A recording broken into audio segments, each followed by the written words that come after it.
Aujourd'hui, l'e-sport est en pleine phase de structuration, de professionnalisation, de massification et de mondialisation, mais c'est plutôt extrêmement récent, donc assez balbutiant.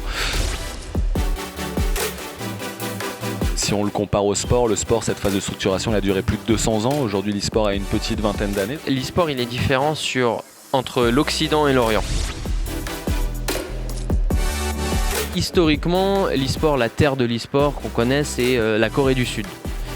Pour plein de raisons, parce que les jeux qui se sont développés, les grands champions étaient là-bas, ils ont une mentalité très particulière, très droite, ce qui a fait que ça donnait des grands champions et pendant longtemps on a cru qu'ils étaient imbattables. Ici, l'avantage du e-sport, c'est que tout se passe sur Internet, sur des systèmes de diffusion en streaming. Donc mécaniquement, il n'y a pas de frontières, il n'y a pas de législation nationale, mais c'est ouvert au monde, aux quatre coins du globe, et donc c'est ouvert à l'ensemble des consommateurs d'e-sport. Donc, par définition, le marché est mondial.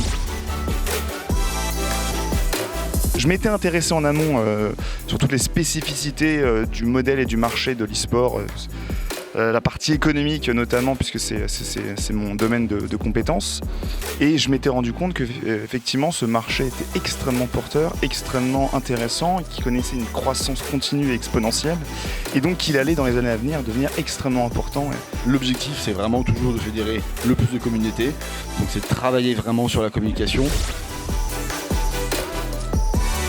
La communication, elle passe aussi par l'influence. Voilà, aujourd'hui, les communautés, elles sont fédérées par des personnalités.